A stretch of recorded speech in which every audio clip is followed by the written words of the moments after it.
ಹರಿ ಓಂ ನಮಸ್ತೆ. ನಾನು ದಯಾನಂದ್ ಸಕಲೇಶ್ಪುರ. ಧರ್ಮಸ್ಥಳ ಜನಜಾಗೃತಿ ಯಾತ್ರೆ, ಧರ್ಮಸ್ಥಳದಿಂದ ಪುನರ್ನಿರ್ಮಾಣಗೊಂಡ 290 ದೇವಸ್ಥಾನಗಳ ಒಂದು ಯಾತ್ರೆ ನಾವು ಹೊರಟಿದ್ದೀವಿ. ಇದು ಮಂಡ್ಯ ಜಿಲ್ಲೆ ನಾಗಮಂಗಲ ತಾಲೂಕು ಹೊನ್ನೇನಹಳ್ಳಿ ಅಂತ ಒಂದು ಗ್ರಾಮದಲ್ಲಿದೆ. ಇಲ್ಲಿನ ಶ್ರೀ ಮಲ್ಲೇಶ್ವರ ಸ್ವಾಮಿ ದೇವಸ್ಥಾನ ಒಂದು ಜೀರ್ಣೋದ್ಧಾರ ಆಗಿದೆ.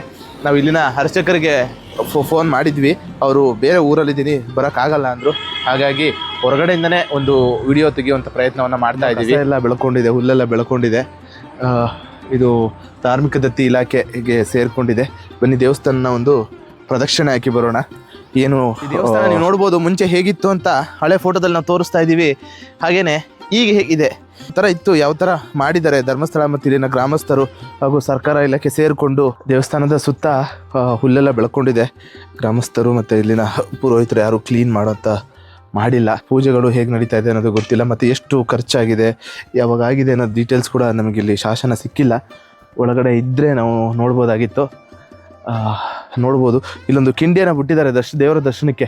ಬನ್ನಿ, ಈ ಕಿಂಡಿಯ ಮುಖಾಂತರ ದೇವರ ದರ್ಶನವನ್ನು ಮಾಡೋ ಪ್ರಯತ್ನ ಮಾಡೋಣ. ಇಲ್ಲ, ಒಂದು ಪರದೆಯನ್ನು ಹಾಕಿದ್ದಾರೆ.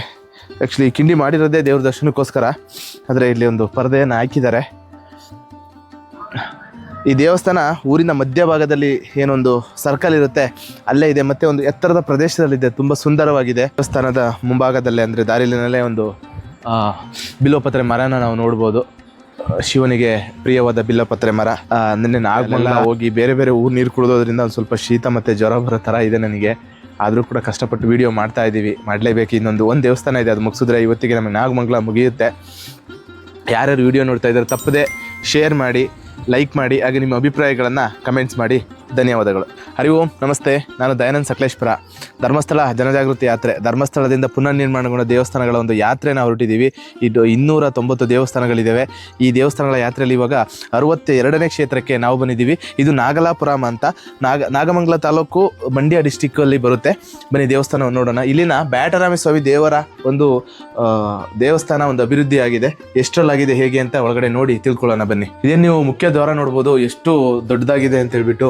ನೋಡಿ, ಇದು ಹಳೆ ಕಲ್ಲಿದು, ಇದು ಹೊಸ್ದಾಗಿ ಹಾಕಿದ್ದಾರೆ. ಇದು ಹಳೇದು, ತುಂಬ ದೊಡ್ಡದಾಗಿದೆ ಮುಖ್ಯ ದ್ವಾರ. ಬನ್ನಿ ದೇವರ ದರ್ಶನವನ್ನು ನಾವು ಮಾಡೋಣ. ದೇವಸ್ಥಾನಗಳು ಆಗಿನ ಕಾಲದಲ್ಲಿ ಒಂದೇ ರೀತಿಯಾಗಿದ್ದ. ನೀವೇನು ದೇವರ ದರ್ಶನ ಮಾಡ್ತಾ ಇದ್ದೀರಾ, ಬ್ಯಾಟರಾಮ ಸ್ವಾಮಿ ಅಂದರೆ ವಿಷ್ಣುವಿನ ಪ್ರತೀಕ. ಶಂಖ ಚಕ್ರ ಗಜ ಹಸ್ತವನ್ನು ಹಿಡಿದು ದೇವರ ದರ್ಶನವನ್ನು ಕೊಡ್ತಾ ಇದ್ದಾರೆ. ಇಲ್ಲಿ ಒಳಗಡೆ ಬರ್ಬೋದು ಅಂತ ಹೇಳಿದ್ರು. ಹಾಗಾಗಿ ನೋಡಿ, ತುಂಬ ಚೆನ್ನಾಗಿದ್ದಾರೆ ದೇವರು. ಒಂದೇನೋ ರೋಮಾಂಚನ ಆಗುತ್ತೆ ನೋಡ್ತಾ ಇದ್ರೆ. ಅದ್ಭುತವಾಗಿದೆ. ಪೂಜೆ ಎಲ್ಲ ಆಗಿದೆ. ಮೇಲಿನ ಹಾಸುಗಲ್ಲು ಕೂಡ ಕಲ್ಲಿನಿಂದನೇ ಮಾಡಿದ್ದಾರೆ. ಇದೆಲ್ಲ ಹಳೆ ಕಲ್ಲಾಗಿದೆ. ಹಾಗೆ ಏನಿತ್ತು ಅದೇ ಕಲ್ಲನ್ನು ಬಳಸಿ ಮತ್ತೆ ಪುನರ್ನಿರ್ಮಾಣವನ್ನು ಮಾಡಿದ್ದಾರೆ. ದೇವಸ್ಥಾನ ತುಂಬ ಚೆನ್ನಾಗಿದೆ, ತುಂಬ ಪ್ರಶಾಂತವಾಗಿದೆ. ಖುಷಿ ಆಯಿತು ದೇವಸ್ಥಾನವನ್ನು ನೋಡಿ. ಇಲ್ಲಿನ ಪುರೋಹಿತರು ಇಲ್ಲೇ ಇದ್ದರು, ಬಂದು ನಮಗೆ ದೇವಸ್ಥಾನ ಓಪನ್ ಮಾಡಿ ತೋರಿಸಿದ್ರು. 2020ರಲ್ಲಿ ಈ ದೇವಸ್ಥಾನ ಜೀರ್ಣೋದ್ಧಾರ ಆಗಿದೆ. ಶ್ರೀ ಕ್ಷೇತ್ರ ಧರ್ಮಸ್ಥಳ ಮಂಜುನಾಥೇಶ್ವರ ಟ್ರಸ್ಟ್ ಹಾಗೂ ಪುರಾತತ್ವ ಇಲಾಖೆ ಮತ್ತು ಇಲ್ಲಿನ ಗ್ರಾಮಸ್ಥರೊಂದಿಗೆ 5 ಲಕ್ಷದ ಒಂದು ವೆಚ್ಚದಲ್ಲಿ ಈ ದೇವಸ್ಥಾನ 2020ರಲ್ಲಿ ಜೀರ್ಣೋದ್ಧಾರ ಆಗಿದೆ. ನೀವು ಹಳೆ ಕಲ್ಲುಗಳನ್ನು ನಾವು ನೋಡ್ತಾ ಇದ್ವಿ. ಇದರಲ್ಲಿ ಬರೆದಿರೋದು ಇನ್ನೂ ತುಂಬ ಚೆನ್ನಾಗಿ ಕಾಣಿಸ್ತಾ ಇದೆ. ಯಾವಾಗ ನಾರ್ತ್ ಫೇಸಿಂಗ್ ಕಲ್ಲು, ಅದರಲ್ಲಿ ಯಾವ ಸೈಡಿಗೆ ಬರಬೇಕು, ಹೇಗೆ ಬರಬೇಕು ಅಂತ ಪ್ರತಿ ಕಲ್ಲಿನಲ್ಲೂ ಬರೆದಿದ್ದಾರೆ. ಈ ದೇವಸ್ಥಾನ ಒಂದು ಸುತ್ತ ನೋಡ್ಬೋದು, ತುಂಬ ಚೆನ್ನಾಗಿದೆ. ಈಗಿನ ಕಲ್ಲಿನ ಕಟ್ಟಡಗಳಿಗೂ ಮತ್ತು ಹಳೆ ಕಲ್ಲಿನ ಕಟ್ಟಡಗಳಿಗೂ ಇದನ್ನೇ ತುಂಬ ಪ್ರಶಾಂತತೆಯನ್ನು ಕೊಡುತ್ತೆ ನಮಗೆ ಹಳೆ ದೇವಸ್ಥಾನಗಳನ್ನು ನೋಡ್ತಾ ಇದ್ರೆ. ದೇವಸ್ಥಾನ ನೋಡ್ಬೋದು ನೀವು ಹೊರಗಡೆಯಿಂದ ಹೇಗಿದೆ ಅಂತ ಹೇಳ್ಬಿಟ್ಟು. ಮುಂಚೆ ಹೇಗಿದೆ ಅಂತ ನಾವು ಇದು ಫೋಟೋ ತೋರಿಸ್ತಾ ಇದ್ದೀವಿ. ಈ ದೇವಸ್ಥಾನ ಹೇಗಿತ್ತು ಪರಿಸ್ಥಿತಿ, ಇವಾಗ ಹೇಗಿದೆ ಅಂತ ನೀವು ನೋಡ್ತಾ ಇದ್ದೀರಾ. ನೋಡಿ, ವಿಮಾನ ಗೋಪುರ ನೋಡ್ತಾ ಇದ್ದೀರಾ, ತುಂಬ ಅದ್ಭುತವಾಗಿ ಕೆತ್ತನೆಯನ್ನು ಮಾಡಿದ್ದಾರೆ. ವಿಮಾನ ಗೋಪುರ ಇದು ಸಿಮೆಂಟಿನಿಂದ ಆಗಿದ್ದು.